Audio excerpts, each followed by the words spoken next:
बिस्मिल्लाहिर्रहमानिर्रहीम। आज का जो टॉपिक है हमारा electric flux through a surface enclosing a charge.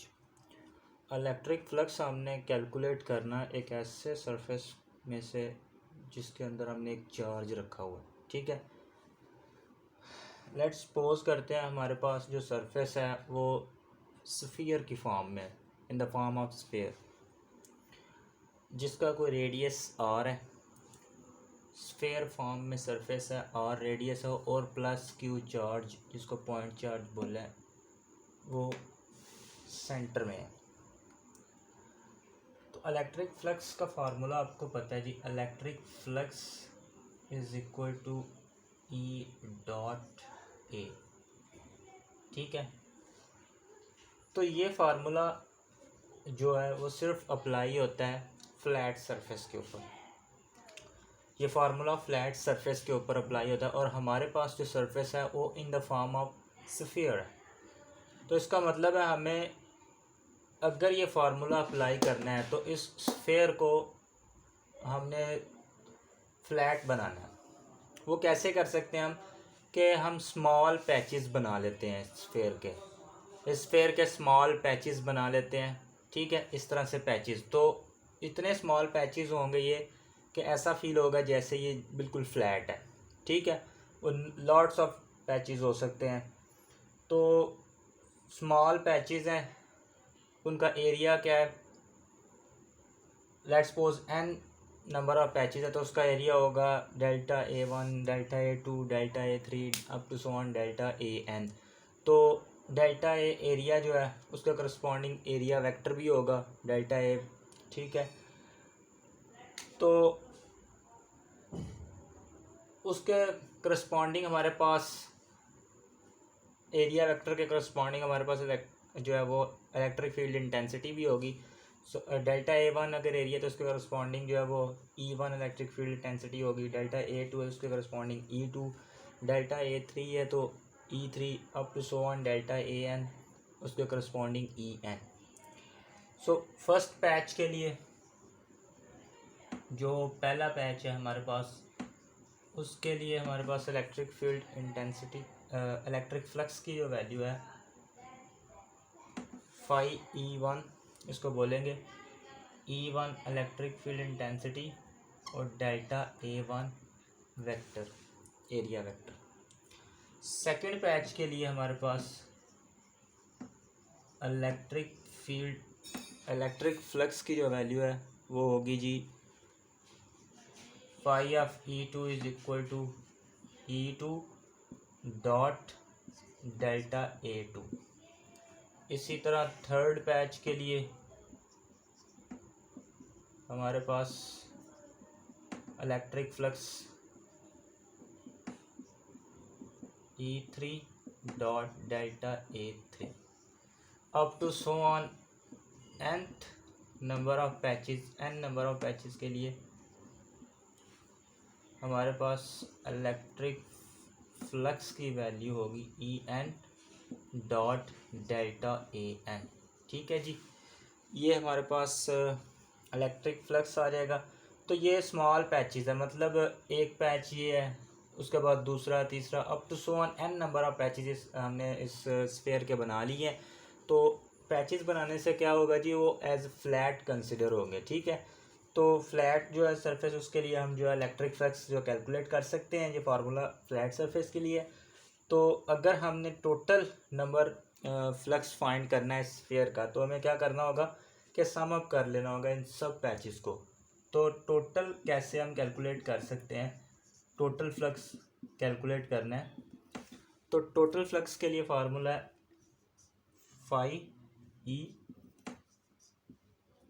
E1 plus phi E2 plus phi E3 up to so on phi of EN। E1 phi of E1 आपने ये निकाला है, E2 ये, E3 up to so on EN ये आपने calculate किया। ठीक है जी, तो वैल्यूज़ पुट कर देते हैं। फाई ऑफ E, इसमें वैल्यू पुट करेंगे तो आ जाएगा हमारे पास E1 dot delta A1 plus E2 dot delta A2 plus up to so on En dot delta An। ठीक है जी। इस तरह से हमारे पास वैल्यू आ जाएगी। तो electric field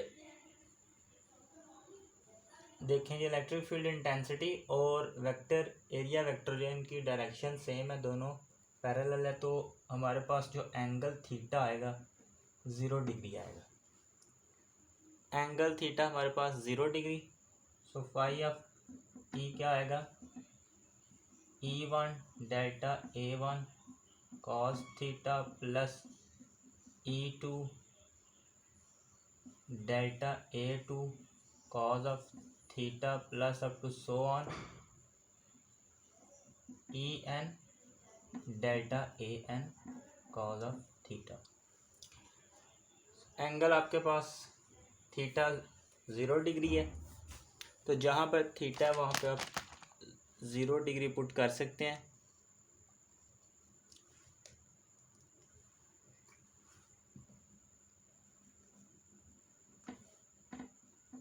E1 delta A1 cos 0 degree plus E2 delta A2 cos of 0 degree plus up to so on En delta An cos of 0 degree.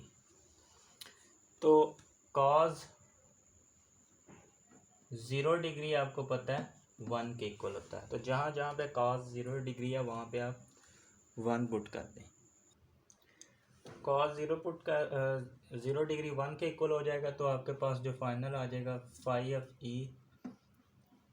E1 delta A1 plus E2 delta A2 plus up to so on En delta An।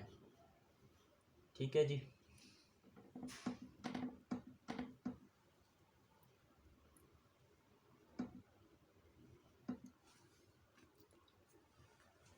अब हम देखते हैं कि जितने भी surface elements आपने ये flat surface elements बनाए हैं, ये जो सेंटर में प्लस क्यू चार्ज है इससे इक्वल डिस्टेंस पे है। मतलब यहाँ पे एक बनाया वो इससे इक्वल डिस्टेंस पे है, यहाँ पे आप एक बनाएंगे, ठीक है, वो इससे इक्वल डिस्टेंस पे। जितने भी आप बनाएंगे पैचेस वो सब के सब इस सेंटर वाले प्लस क्यू चार्ज से इक्वल डिस्टेंस पे पड़े होंगे।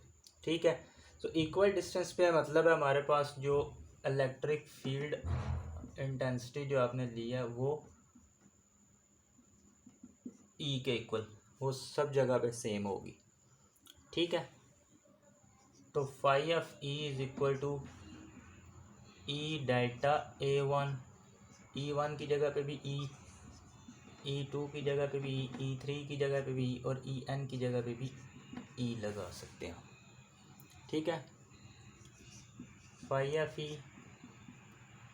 ई कॉमन आ रहा है सब में से, delta A1 plus delta A2 plus up to so on delta An।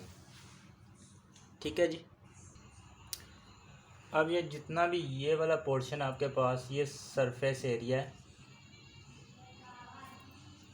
Surface area sphere का। ठीक है, आपको पता है जी इलेक्ट्रिक फील्ड जो हमने कैलकुलेट किया था 1/4 पाई एप्सिलॉन नॉट Q/r² था। तो स्फीयर के सरफेस एरिया जो है उसकी क्या वैल्यू होगी, सरफेस एरिया ऑफ स्फीयर, इसकी वैल्यू थी 4πr²। तो यहाँ पे आप वैल्यूज़ लगा दें।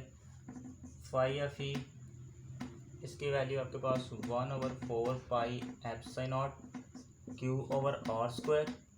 स्फीयर के सरफेस एरिया की वैल्यू 4πr², r² इस r² से कैंसिल, 4π इस 4π से कैंसिल। तो फाई ऑफ ई आपके पास आ जाएगा 1/एप्सिलॉन नॉट मल्टीप्लाई बाय Q।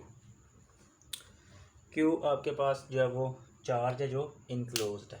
ठीक है, ये आपके पास इलेक्ट्रिक फ्लक्स की वैल्यू थी जो आपने कैलकुलेट की किसी भी सरफेस के अंदर जो चार्ज है उसकी। अब आप देखें तो इलेक्ट्रिक फ्लक्स जो है ये स्फेयर था, ठीक है। अगर इस स्फेयर के राउंड में एक रैंडम इर्रेगुलर शेप बना दूं इस तरह से कुछ, ठीक है जी, इर्रेगुलर, तो इलेक्ट्रिक फ्लक्स जो इस स्फेयर से पास कर रहा है वही इलेक्ट्रिक फ्लक्स जो है वो इस इर्रेगुलर शेप से भी पास कर रहा है। तो इसका मतलब क्या हुआ कि इलेक्ट्रिक फ्लक्स जो है आपके पास वो शेप पे या ज्योमेट्री पे डिपेंड नहीं करता, सरफेस डज नॉट डिपेंड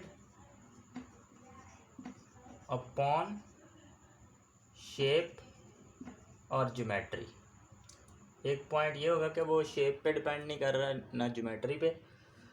तो इलेक्ट्रिक फ्लक्स डिपेंड किस चीज़ पे कर रहा है, जो आपके पास ये चार्ज है जो इनक्लोज किया हुआ है चार्ज, इस चार्ज के ऊपर डिपेंड कर रहा होगा। नंबर वन किस चीज़ पे डिपेंड कर रहा है, चार्ज पे, कि जो आपने चार्ज इनक्लोज किया उसके ऊपर। और नंबर टू इलेक्ट्रिक फ्लक्स जो है वो मीडियम पे डिपेंड कर रहा है कि आपने जो ये स्फेयर लिया है, लेट्स सपोज उस स्फेयर के अंदर आपने अभी कंसिडर किया होलो स्फेयर है, ठीक है, कोई भी मीडियम नहीं है, होलो स्फेयर है।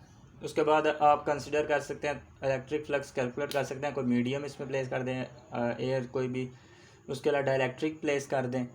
तो इलेक्ट्रिक फ्लक्स जो है वो चार्ज पे डिपेंड कर रहा है और उसके बाद मीडियम पे डिपेंड कर रहा है, ठीक है जी।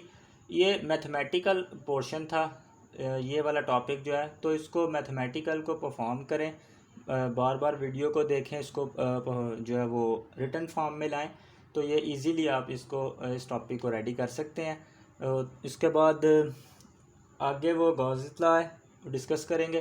तो ये आपके पास था जी electric flux through surface enclosing a charge. किसी सरफेस के अंदर आपने चार्ज रखा हुआ है तो उस सरफेस से आपने इलेक्ट्रिक फ्लक्स पास जो कर रहा है वो कैलकुलेट करना था। और मैथमेटिकल फॉर्म का ये पोर्शन है जो कि आपके पास फाइनल रिलेशन आ गया था, phi is equal to 1/ε0 multiplied by Q, ठीक है जी। ये टॉपिक था आज का हमारा। तो इंशाल्लाह नेक्स्ट हाजिर होते हैं अगले टॉपिक के साथ। अल्लाह हाफिज़।